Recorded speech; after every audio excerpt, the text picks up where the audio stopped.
Welcome to the Episcopal Church of the Holy Communion. We're so glad you have joined us for this sermon. You can find all our sermons at our website, holycommunion.net.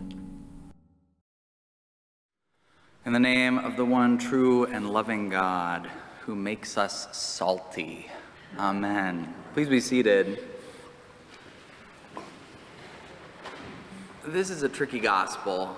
And we're in the midst of a short creation season in the church, and Christians all over the world are praying. We're invited to pray in these Sundays leading up to St. Francis's feast next week for our human relationship to the rest of creation. Relationship is key to these readings. So I'm going to spend more time there than with some of the gory verses. I'll cover them a little bit, but today's gospel gets at a fundamental tension in our understanding of relationships. In today's gospel, John comes to Jesus to tell him, "Teacher, we saw someone throwing out demons in your name, and we tried to stop him because he wasn't following us." There are echoes from what we read from the book of Numbers of Moses having his authority questioned, and there are these folks preaching without license. And John, when he comes up to Jesus, is expecting a thank you. He wants Jesus to know he had his back. John thinks he's done well. And Jesus surprises John. Jesus inverts the usual saying, "If you're not with me, you're against me." No, Jesus says, "Whoever isn't against us is for us." For Jesus, the way that the disciples and the way that we today have been taught about relationship is problematic. The way we've been taught to compete and count insiders and outsiders, it won't work if you want to follow Jesus. We spend quite a bit of time in our modern day worried about our private relationships, and this gospel isn't about family systems. This section of Mark is all about public relationship. Jesus asks his disciples to relate differently than they were taught by society, with ethnic outsiders and children and the poor. Jesus invites his disciples to radically redefine relationships with power, with money, with faith, with government, with rivals. Relationships have power. How are we related? What does this have to do with creation? When I was in college, the Native American activist Winona LaDuke broke open my sense of relationship and creation. LaDuke gave a lecture at my university and introduced our class to the Iroquois understanding, which has come to permeate a lot of Native activism around ecology. The Iroquois have a teaching about the 7 generations. Maybe you've heard it. For the Iroquois, any decision, especially a decision about natural resources or land, must consider the impact to the 7th generation. This indigenous understanding, it can be read in tribal opposition to things like the Dakota Access Pipeline. The people of Standing Rock, albeit of a different tribe, but they applied this same principle in North Dakota, and they opposed the construction through their land, through their water sources, of a pipeline because they considered that at some point down the generations, in the lifetime perhaps of their great-great-great-great-grandchildren, the pipe could leak into Lake Oahe or the Mississippi or Missouri rivers. How will this decision impact future generations? The teaching has been common. It's become a common yardstick for many indigenous ecological activists. And maybe it's because I have a kid now, but this question of our relationship with younger generations, it's starting to weigh on me. In London, in Warsaw, in Mexico, cities across our globe on Friday, young people, many of them 20 plus years younger than me, marched to raise awareness of climate change. I look at those young people and I think, I haven't done enough. I haven't done enough. Those are tricky words in church. Sometimes we say a confession around here, and we confess the things we have done and the things we have left undone. And part of the reason that we're so stuck on questions like this is that they have more to do with relationship than our individualistic society often lets us think. And part of the reason we're so stuck on questions of fossil fuel and pollution is that we tend to treat the problem as an individual problem. I remember when we were all supposed to calculate our carbon footprint. And gosh, I could get all worked up trying to reduce, reuse, recycle, and bicycle my way to a smaller impact on the planet. But in recent years, listening to friends who know far more than I do about these questions, I've learned that me doing my little part at home isn't enough. Climate change and the ecological crises that come with it aren't solvable on the individual level. We have to think more corporately. We have to think more corporately. Those are some dangerous words in this pulpit. It's a pretty easy thing to turn this now. It'd be easy for me to turn it into a tirade against evil corporations or government, and I've probably preached a version of that sermon before. But friends, part of the difficulty is the myth that we've woven around corporations. We treat companies as if they're something more than they are. Corporations are people. And I don't mean that in the way the Supreme Court ruled around political speech. Corporations are people, plural. They're made up of people. To incorporate means to make a body. All of us belong to corporate bodies. Whether as members of a church, a nonprofit, or employees of a business, residents of a certain neighborhood, voters in a district, we are all relentlessly incorporated.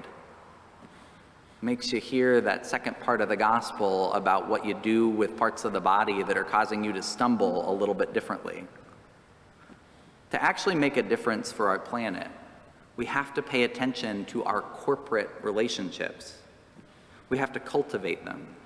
If you want to make a difference for the planet, you might need to volunteer your time for the ethics committee at work, pushing to get your workplace to investigate the ethical sourcing of materials. You might need to show up at a community meeting to talk about the environmental impact of a local government decision around our sewer system or a proposed construction project. I know it's rough. We have to sit around the table with other people. Who is it that said hell is other people? Here at my workplace, at your church, we're gonna need some help with these questions. I'm looking for volunteers. Big surprise, I'm always looking for volunteers.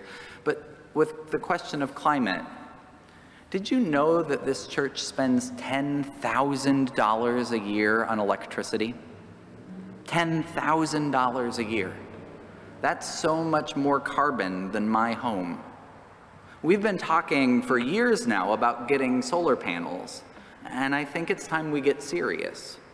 And I think they should be big and ugly and visible from the street.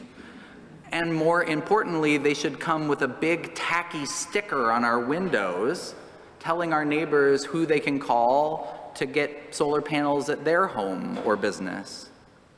To do this work now on solar, we're gonna need money, sure.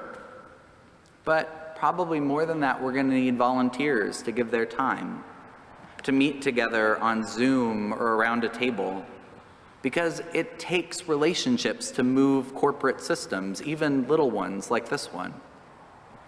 Relationships matter in faith. I think it's easy to forget this because we have over-personalized almost everything in our society. We have over-individualized.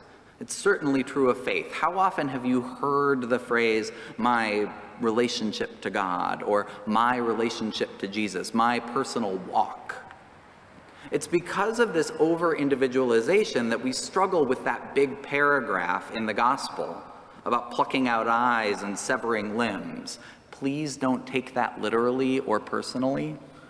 Jesus is talking rhetorically. Jesus is asking people to tend to their relationships. He's saying it's okay to release relationship with people who cause harm.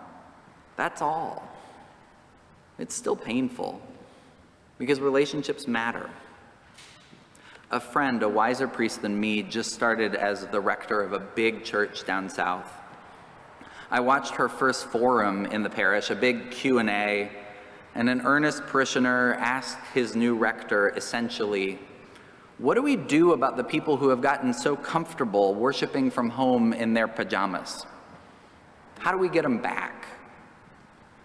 I say this priest is wiser than me because she didn't immediately go to a defensive place. And she didn't immediately start out with a reactive defense of in-person worship. She paused.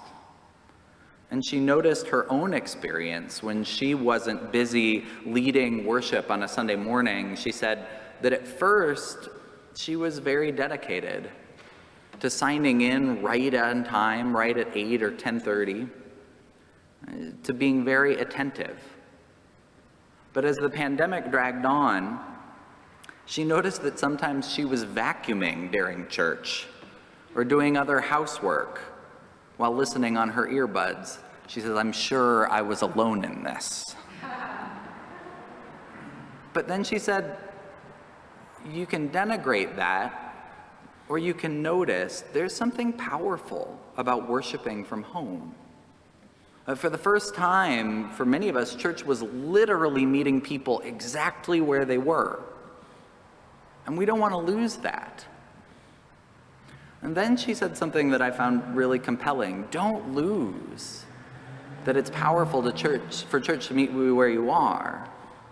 But she said, I hope everyone who's still at home hears from someone who knows them from church, I miss seeing you. I miss spending time with you. I miss praying with you. Look, friends, we discovered something that some of us clergy wanted to keep a secret in the pandemic. It's this: you can worship God anywhere. You can encounter God anywhere. Yes, we believe God is really present in the Eucharist here at the altar, but we believe that the bread is a sacrament, a symbol which breaks open God's presence everywhere. God is everywhere, even when we're vacuuming. You don't need to come to church to find God.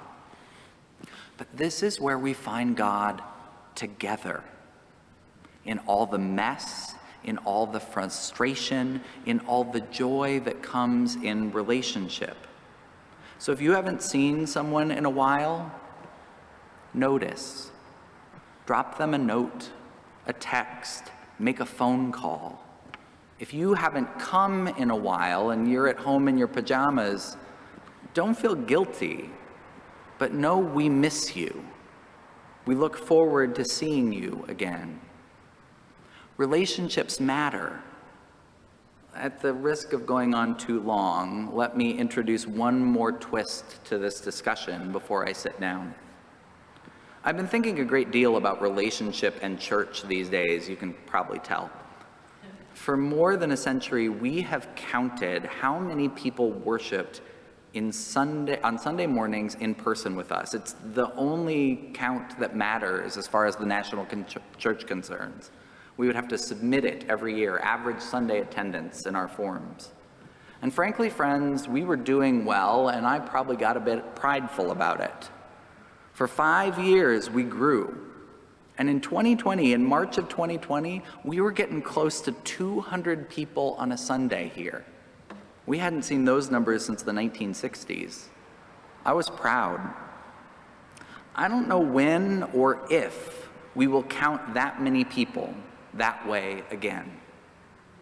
But as I read today's gospel, I think Jesus wouldn't want us to be anxious about counting insiders.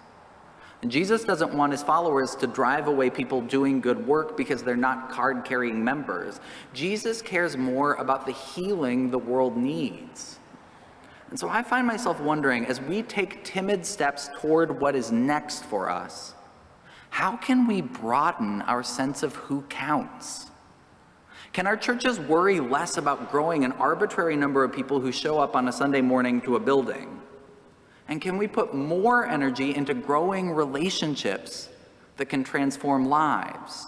relationships that can transform neighborhoods, relationships that can have the power to transform our planet. I've caught glimpses. In the thick of the pandemic, I watched as volunteers from this church got together, organized themselves on social media, and supported voters waiting in long lines to vote last November. I've seen folks invite friends to join with them as our church marched in LGBTQ+ pride or in a rally for sensible gun control. How do we start counting more of the people who aren't against us? How do we walk together and be for God's justice together, even with folks who might not name it the same way we do? In order to have the power to make the kind of change our world so desperately needs, we have to grow our community. What relationships could we activate to work to make life better 7 generations down the road?